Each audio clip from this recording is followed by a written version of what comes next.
वंश बढ़ाने के लिए उसके पिता ने एक लोमड़ी का अपहरण किया ताकि वह रात उसके साथ बिता सके। सुबह होते ही वह लोमड़ी सुंदर स्त्री बन गई। पिता घुटनों पर गिरकर माफी मांगने लगे, पर वह नाराज नहीं थी। उसने बस यह हर रात होने को कहा और यूं उसकी लोमड़ी मां गर्भवती हुई।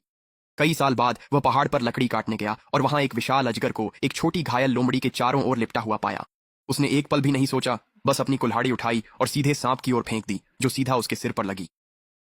अजगर ने कुछ बार फड़फड़ाया और फिर शांत हो गया। वह छोटी लोमड़ी मुश्किल से ही जिंदा बच पाई थी। वह बमुश्किल ही जीवित थी। वह उसे जल्दी से घर ले गया, उसके घावों को साफ किया और कुछ ही समय में वह छोटा जीव दौड़ने और कूदने लगा। इसके बाद लोमड़ी उस पर ऐसे चिपक गई जैसे कोई आवारा कुत्ता और जाने का नाम ही नहीं लिया।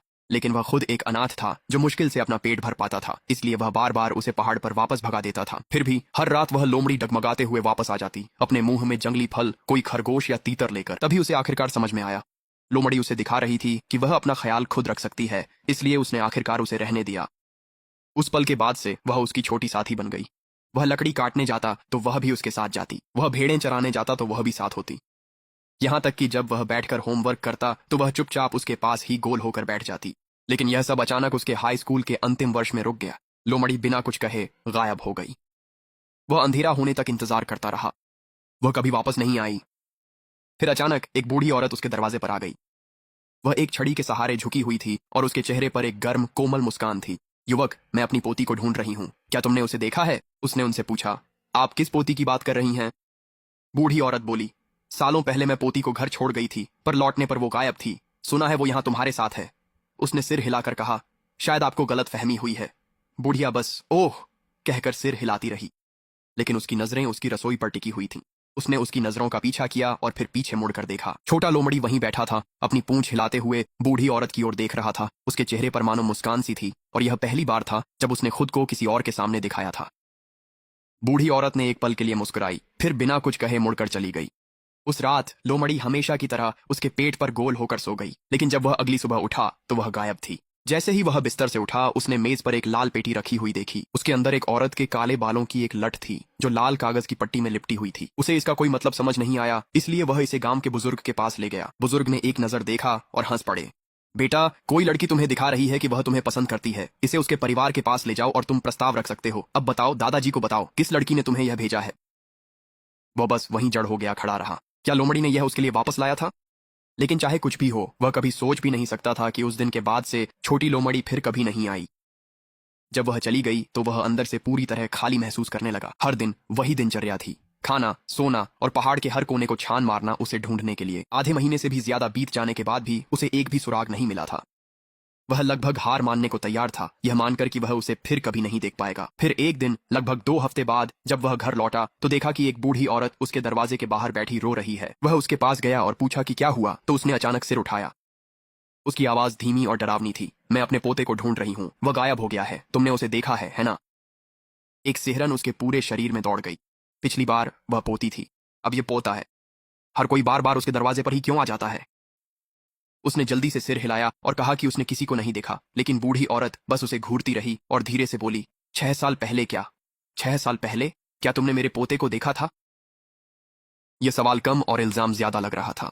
उसने सिर झुकाया और गहराई से सोचा, लेकिन उसे लगा कि शायद वह औरत बस उलझन में है। लेकिन जैसे ही उसने यह कहा, वह पूरी तरह चुप हो गई और उसे एक बेहद डरावनी मुस्कान के साथ घूरने लगी। उस मुस्कान ने उसकी रूह तक कंपा दी। वह लड़खड़ाता हुआ कुछ कदम पीछे हटा, फिर दौड़कर गांव के मुखिया के घर पहुंचा और हांफते हुए सारी बात बता दी। मुखिया ने सिगरेट के साथ एक पल रुककर अचानक उसके पीछे की ओर इशारा किया। क्या तुम इसी के बारे में बात कर रहे हो? एक ठंडी लहर उसकी रीढ़ में दौड़ गई। वह धीरे धीरे कांपते हुए पलटा और वहां वह बूढ़ी औरत खामोशी से ठीक उसके पीछे खड़ी थी। वह घबराकर मुखिया के पीछे छिप गया। मुखिया ने उसे ऊपर से नीचे तक देखा और सपाट स्वर में कहा, तुम किस गांव से हो? तुम्हें आधी रात को बच्चों के पीछे इस तरह नहीं आना चाहिए। बूढ़ी औरत ने बस धीमे स्वर में कहा, मैं अपने पोते को ढूंढने आई हूं। मुखिया ने उसके बाद चाहे जो भी पूछा, वह बस मुस्कुराती रही।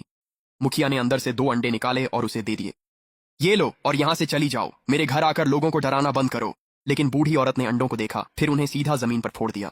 वह चीखी और सीधे उसकी ओर इशारा करते हुए बोली, इसने मेरे पोते को मार डाला, मैं इसकी जिंदगी भर इसका पीछा करूंगी। मुखिया का चेहरा पीला पड़ गया। उसने लड़के को चिल्लाकर कहा कि आंगन की बत्तियां जला दें। लड़के ने लाइट की डोरी खींची और प्रवेश द्वार तुरंत रोशनी से भर गया। तभी उसने आखिरकार सब कुछ साफ साफ देखा। बूढ़ी औरत के कंधे पर एक लाल जहरीला सांप लिपटा हुआ था। वह अपनी जीभ निकाल रहा था और उसे घूर रहा था। मुखिया घबरा गया और धीरे से फुसफुसाया, मेरी आंखें ठीक से नहीं देख पाती, जरा देखो तो, क्या उस बूढ़ी औरत की परछाई है? उसने झटके से सिर घुमाया और सचमुच वह औरत बिल्कुल स्थिर खड़ी थी। उसकी कोई परछाई नहीं थी। ठंडा पसीना तुरंत उसकी पीठ को भिगो गया। वह इतना डर गया था कि एक शब्द भी नहीं बोल पाया। वह बस कठोरता से सिर हिला सका। मुखिया ने अचानक अपनी आवाज ऊंची कर दी, डर मत पोते, दादाजी के पास अंदर एक विरासत की तलवार है, जाकर मेरे लिए ले आ। वह कांपता हुआ अंदर भागा। पूरा कमरा उलट पुलट दिया, लेकिन तलवार जैसी कोई चीज नहीं मिली। जब वह वापस आकर बोला कि उसे तलवार नहीं मिली, तब तक उस बूढ़ी औरत की परछाई अंधेरे में गायब हो चुकी थी। मुखिया ने घबराकर उसे पकड़ लिया, अंदर खींच लिया और दरवाजा जोर से बंद कर दिया। बेटा, कोई तलवार नहीं है, मैंने वह बात बनाई थी। मुखिया ने अपनी आवाज धीमी कर ली, तू किसी अशुद्ध चीज में उलझ गया है। उसने लाइट बंद कर दी, फिर धीरे से पूछा, क्या तूने उस पहाड़ पर कुछ किया था? वह गहराई से सोचने लगा। उसने जीवन में कभी किसी का बुरा नहीं किया था, लेकिन फिर उसे याद आया 6 साल पहले की कोई बात थी। तब उस छोटे लोमड़ी को बचाने के लिए उसने एक सफेद सांप को बीच से काट दिया था। जब उसने यह बात मुखिया को बताई तो बूढ़ा आदमी कांप उठा। बेटा, उस पहाड़ पर यूं ही किसी को मारना ठीक नहीं है, तू बड़ी मुसीबत में है। मुखिया ने कहा कि वह अगले दिन उसे एक ओंझा के पास ले जाएगा और उस रात वहीं सोने को कहा। चाहे कोई भी तुम्हें नाम से पुकारे, जवाब मत देना। उस रात उसने एक भी आवाज नहीं निकाली, लेकिन आधी रात के करीब, शायद 11 बजे, बाहर हल्की सी सरसराहट शुरू हुई और तुरंत ही उस बूढ़ी औरत के रोने की आवाज आई। उसने खिड़की की ओर देखा तो बाहर एक लंबा दुबला सा साया घूमता नजर आया। वह धीरे धीरे पास आया, फिर अचानक खुद को खिड़की से सटा लिया, जैसे वह उसे ढूंढ रहा हो। वह पूरी तरह जड़ हो गया, डर के मारे सांस लेना भी भूल गया। तभी बगल वाले कमरे से बुजुर्ग की आवाज आई, कंबल सिर पर डाल लो, मत देखो। उसने झटपट कंबल अपने चेहरे पर खींच लिया, लेकिन उसका दिल जोर जोर से धड़कता ही रहा। रोने की आवाज कभी बंद नहीं हुई, कभी पास आती, कभी दूर जाती, फिर से पास आ जाती। 3 बजे के बाद तक बाहर सब कुछ आखिरकार शांत हो गया, लेकिन वह अब भी खुद को कंबल के नीचे से बाहर निकालने की हिम्मत नहीं जुटा पाया और उसे यह भी नहीं पता चला कि आखिर कितनी देर बाद उसकी आंख लग गई।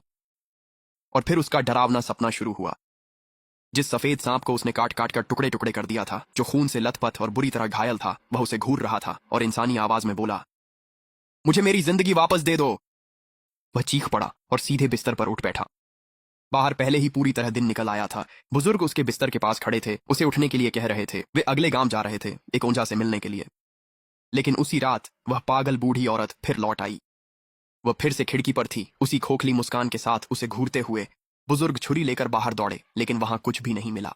अगरबत्ती, कागजी पैसे जलाना, सिर झुकाकर मिन्नतें करना, कुछ भी काम नहीं आया। सबसे डरावनी बात यह थी कि अगली सुबह जब वह जागा तो खुद को पहाड़ के बीचों बीच एक पेड़ के नीचे पड़ा पाया, ठीक उसी जगह जहां उसने सफेद सांप को मारा था। वह बुजुर्ग के घर में 3 दिन तक टिक पाया। उन्होंने सब कुछ आजमा लिया था और बुजुर्ग पूरी तरह थक चुके थे। वह उसे और नहीं घसीट सकता था। चौथे दिन सुबह उसने बुजुर्ग की चेतावनी अनसुनी कर सीधे घर की ओर भागा। हैरानी की बात थी कि जैसे ही वह दरवाजे पर पहुंचा, बुजुर्ग हांफते हुए पीछे आए, हाथ में फावड़ा लिए। तू कितना मूर्ख है, मैं तुझे मरने के लिए अकेला कैसे छोड़ता? आज चाहे जो हो, मैं इसका अंत करने में तेरी मदद करूंगा।